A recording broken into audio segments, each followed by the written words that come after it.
جب یہ کرتے رہے گا انسان. ہاں ماحول کی بات کر رہا تھا. تو اب ہوتا کیا ہے ان ملکوں میں جن بچوں کو اسلامی اسکول نہیں ملے, وہ چاروں طرف کفر کی بات, LGBT, لڑکا لڑکی ہوتی ہے, لڑکی لڑکا ہوتا ہے, آپ کی مرضی, اس طرح کی چیزیں سکھائی جا رہی ہیں. امریکہ میں بھی, کینیڈا میں تو بہت زیادہ بچوں کو کہ تم اگر لڑکی فیل کر رہے ہو تو تم لڑکی ہو. اب ہمارے ہاں کسی بچے کو بول دے نا کہ تم لڑکی فیل کر رہے ہو, وہ کہے گا پتہ نہیں تیرا دماغ خراب ہو گیا, کیا بات کر رہا ہے, میں کیوں لڑکی فیل کروں. لیکن ان کے ہاں کسی کا بھی دماغ خراب نہیں ہو رہا. حالانکہ کتنی فضول ترین بات ہے یار, یہ اتنا کامن ہو گیا ہے کہ اب وہاں جو مسلمان بچے اسکولوں میں پڑھ رہے ہیں نا, ایک صاحب نے بتایا کہ ایک بچے نے آ کے گھر میں کہا کہ میں لڑکی ہوں, نہیں میں کتا ہوں. آپ حیران ہو گئے, یہ بھی ہو رہا ہے کہ میں کتا فیل کر رہا ہوں تو میں کتا ہوں, میں مذاق نہیں کر رہا, آپ سمجھ رہے ہو میں مذاق کر رہا ہوں. انہوں نے کہا آپ جو فیل کر رہے ہو آپ کا رائٹ ہے, تو اس نے کہا میں کتا ہوں. اب ماں باپ پریشان ہو گئے یار, یہ ماحول کی بات ہو رہی ہے, ورنہ کوئی بچہ ہمارے یہاں کتا اگر فیل کرے, اول تو کرے گا ہی نہیں, وہ پوری زندگی ہماری گزر گئی, اتنی زندگی گزر گئی, پوری تو نہیں کہنی چاہیے, ایسا نہ ہو قبولیت کا وقت ہو, اتنی زندگی گزر گئی, لیکن آج تک میں نے کوئی ایسا بچہ نہیں دیکھا جو کہہ رہا ہوں میں اپنے آپ کو بلی فیل کرتا ہوں, میں اپنے آپ کو کتا فیل کرتا ہوں, میں لڑکی فیل کرتا ہوں, میں لڑکا فیل کرتا ہوں, کہیں بھی نہیں. لیکن اب یہ چیزیں آہستہ آہستہ سوسائٹی میں نظر آنا شروع. ایک ڈاکٹر آئے, مجھے کہنے لگے میرے پاس ایسے پیشنٹ ہیں کہ جو کہتے ہیں میں لڑکی فیل کرتا ہوں, تو میڈیکلی تو ایسا ہو رہا ہے. میں نے کہا ڈاکٹر صاحب اب ہو رہا ہے جب اس LGBT کو فروغ دیا گیا ہے. آپ نے بھی اپنے بچپن میں کبھی نہیں سنا ہوگا, اور آپ چونکہ پڑھ کے وہیں سے آئے ہیں باہر سے, تو ان لوگوں کے تو یہ کامن ہے, ان کے یہاں فطرت سے بغاوت ہے, تو اب آپ کے دماغ میں بھی یہ چیز بیٹھ گئی ہے. اور میں نے کہا مجھے تو ڈر ہے کہ کہیں ایسا نہ ہو آپ بھی کچھ اور فیل کرنا شروع کر دیں, تو تھوڑا سا فاصلہ رکھیں کائنڈلی, ٹھیک ہے نا. ہی ہوں اور ہی فیل کر رہا ہوں میں, صحیح ہے نا. تو میں آدمی ہوں, اگر آپ کو کی فیلنگ چینج ہو گئی ہے تو کائنڈلی آپ تھوڑا سا دور بیٹھیں, فاصلہ رکھیں آپ. تو ہم ہی ہیں, اللہ کا شکر ہے, قیامت تک انشاءاللہ آخرت میں بھی ہی رہیں گے. تو کیونکہ ہم اسلام کو فالو کرتے ہیں بھائی, اسلام نے ہمیں بتایا کہ ویسے بھی مرد کی جنس اللہ نے عورت سے افضل بنائی ہے, تو اس پہ تو اور زیادہ خوش ہونا چاہیے. عورت پیدا کر دیا وہ بھی ٹھیک ہے, لیکن مرد پیدا کر دیا تو اور زیادہ اللہ کا شکر ادا کرنا چاہیے. تو اب کیا ہے, تو وہ کیا ہے کہ ایسے کیسز آ رہے ہیں سامنے کہ میں درخت ہوں, میں کتا ہوں, میں ہاں جو میرے سامنے کیس آیا نا, انہوں نے بتایا وہ بچے کو کہہ رہے میں بلی ہوں. وہ گھر میں مصیبت بن گیا یار ماں باپ کے لیے. اب مسلم فیملی گورا ہوتا تو کہتا چلو جو فیل کرو, ہیومن رائٹس, تم بلی ہو تو تم بلی ہو. اب وہ باپ پریشان, اس کو مار بھی نہیں سکتے وہاں پہ نا, بچے کو مارو گے کیس ہوگا.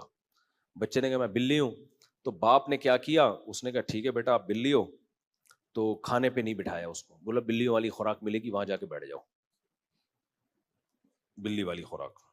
وہ بچہ کہہ رہے وہاں کہ میں بریانی کھاؤں گا, کہہ رہے وہاں جا کے بیٹھ, تجھے وہ جو بلیوں کی جو ڈبے میں آتی وہ دے دی اس کو, وہ اس کو واش روم آنا ہوا, کہہ رہے بلی کی جگہ پہ جا کے بیٹھ کے کر, تجھے ریسٹ روم میں جانے کی اجازت. تو اللہ کا شکر ہے 2 دن میں انسان کا بچہ بن گیا, 2 دن میں انسان کا بچہ بن گیا. لیکن گورے کا بچہ ہوتا تو شاید بلی ہی رہتا, اور اب تک سچی مچی میں بلی بن چکا ہوتا وہ, کیونکہ جب بار بار ایک چیز سوچو گے تو دم بھی نکل آئے گی پھر. تو پھر میں نے جنہوں نے مجھے یہ واقعہ سنایا, میں نے کہا یہ تو ایک لطیفہ ہوا تھا ہمارے حضرت کے ساتھ. ہمارے حضرت فرماتے تھے ایک صاحب کو یہ وہم ہو گیا کہ میں بندر ہوں, نہیں میں گدھا ہوں, یا پتہ نہیں گھوڑا ہوں, کچھ اس طرح کا وہم ہو گیا. وہ واقعی ایسا خطرناک, یہ نفسیاتی بیماری ہے, ایسا وہم ہوا ہے کہ وہ ہر ایک کے پاس جا رہا ہے, یار میں گدھا تو نہیں ہوں, میں گدھا تو نہیں ہوں. حضرت فرماتے میرے بڑے بھائی کے پاس آیا, کہنے لگا میں گدھا تو نہیں. انہوں نے کہا پیچھے ہاتھ لگا کے دیکھ لیا اگر دم ہے یا نہیں ہے, بس. یار اس کے بعد اللہ کا شکر ہے کبھی بھی نہیں آئے. تو کیا ہے کہ ایک فضول چیز سن سن کے اس کے عادی ہو گئے. اب یہ لڑکا لڑکے سے بدفعلی اتنا غلیظ پلید گندا عمل ہے, ہمارے ہاں کوئی یہ کام میں پکڑا جائے ساری زندگی لوگ اس کو تانے دیتے ہیں, ابے تو وہی ہے نا. اور ان لوگوں نے اتنا سوسائٹی میں رواج ہو گیا کہ اس پہ ڈسکشن ہو رہی ہے, باتیں ہو رہی ہیں, تو کھلے عام بتا رہے ہیں بھائی میں تو گے ہوں, یعنی اس کا مطلب یہ ہوا کہ اپنے آپ کو وہ والی گالی دے رہے ہو آپ جو ہم ممبر پہ دے بھی نہیں سکتے کسی کو. بتا رہے ہم تو یہی ایسا ہی ہو گیا. ایک آدمی کیا بولے یار, میں چور ہوں, اس پہ فخر کر رہا ہے. تو اتنا گندا ابے تو یہ ہے صحیح ہے نا, اور کہہ رہا میں یہ ہوں. تو عجیب گند. میں نے ایک جگہ دیکھی, کہیں یورپ کے کسی ملک میں جانا ہوا, ہم گزر رہے تھے رات کے وقت, تو ایک جگہ ہمیں نظر آئی, بڑی بڑی عمر کے آدمی, داڑھی چھوٹی چھوٹی داڑیاں بھی ان کی, کلین شیف بھی نہیں, ایک کے کان میں بالی دوسرے کے بالی نہیں. ہم نے کہا بھائی یہ کیا منظر ہے؟ انہوں نے کہا یہ جو بالی والا ہے یہ اس کی وائف ہے آدمی کی, پورا ان کا وسیم بھائی, اور یہ اس کا شوہر ہے. میں نے کہا داڑھی نکلی ہوئی ہے اس کے, شیو پوری اتنی بڑی بڑی یار. کہہ رہے ہیں بس یہ ہے ان کی, اب ان کی پھر وہ گورے تو ایسے ایکچولی ان کی وش جو ان کی وش ہو بھائی ایکچولی جو. ابے کیا کر رہے ہو یار تم, اتنی گھن آ رہی تھی یار ان کو دیکھ کے, تمہیں شرم نہیں آتی یار؟ تو یہ ہے یوز ٹو, سمجھ رہے ہو؟ 4 دن تک گوبر کھاؤ نا, پہلے دن تو الٹی آئے گی, اس کے بعد آدمی کہے گا کھانے کی چیز تو گوبر ہی ہوتی ہے. پتہ نہیں کیوں بریانی کھا رہے ہوتے ہیں لوگ بیٹھ کے. انسان کو اللہ نے ایسا بنایا بھائی, جس چیز کی عادت ڈالو آہستہ آہستہ عادت. بھنگی بیچارہ کیا کرتا ہے, گٹر میں گھسے گا, وہ کتنی گند بیچارہ صاف کرتا ہے, ہمیں ترس آتا ہے, اس کو تھوڑی آ رہا ہوتا ہے اپنے اوپر ترس, وہ عادت ہو جاتی ہے اس بیچارے کو, وہ مجبوری ہے اس کی. تو انسان کو جب ایسی ایسی چیزوں کی عادت پڑ جاتی ہے میرے بھائی, تو نماز روزے کی کیوں نہیں پڑھ سکتی؟ سمجھتے ہو؟ صفائی کی کیوں نہیں پڑھ سکتی؟ تو اس لیے اپنے آپ کو کسی بھی طرح سے نا محنت مشقت کر کے ایک دفعہ عادت ڈالو. علامہ ابن سیرین رحمہ اللہ تعالیٰ بہت بڑے بزرگ گزرے ہیں, وہ کہتے ہیں میں نے 20 سال تہجد پڑھی ہے اپنے نفس پہ جبر کر کے, دل نہیں لگتا تھا تہجد میں, نہ اخلاص پیدا ہوتا تھا, بس کسی طرح مصیبت میں ڈال کے نا 20 سال میں نے تہجد پڑھی. کہہ رہے 20 سال کے بعد مجھے تہجد میں لطف آنا شروع ہوا.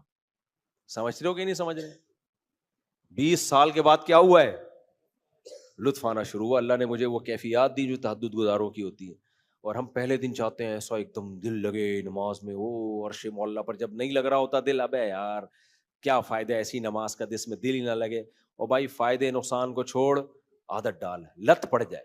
حضرت مولانا شرف علی تھانوی رحمہ اللہ سے کسی نے خط لکھا, ان کے مرید نے, کہ حضرت میں جب نماز پڑھتا ہوں تو کیفیات نہیں بنتی, بس ایک عادت پڑی ہوئی ہے نماز پڑھنے کی, اس لیے پڑھتا ہوں, چھوٹتی نہیں ہے, قضا نہیں ہوتی, لیکن پڑھ اس لیے رہا ہوں کہ عادت پڑ گئی ہے. اس کا خیال تھا ڈانٹ پڑے گی, تو انسان کا بچہ ہے تو عادت نماز پڑھ رہا ہے, تو اللہ کے لیے تو پڑھ نہیں رہا. تو حکیم الامہ نے اس کا جواب لکھا کہ اچھے کام کی اگر عادت پڑ جائے تو اس میں کیا برائی ہے؟ یعنی آپ اس لیے یہ کام کر رہے ہو کہ عادت پڑ گئی ہے نا, تو گٹکے کی عادت پڑ جاتی, زنا کی عادت پڑ جاتی, اس پہ ندامت ہوتی کہ نہیں ہوتی؟ تو جب برائی کی عادت پہ انسان کو افسوس ہوتا ہے, تو اچھائی کی عادت پہ افسوس نہیں ہونا چاہیے, بلکہ بولو خوش ہونا چاہیے. تو کوئی بھی اچھائی, تو میں اس پہ بتا رہا تھا کہ اللہ سے دعا مانگا کرو کہ اللہ ہم سے دین کا کام لے لے اور مسلط کر دے ہمارے اوپر, ہم چاہیں نہ چاہیں کام ہم سے ہو جائے, بس عادت پڑ جائے ہمیں کام کرنے کی.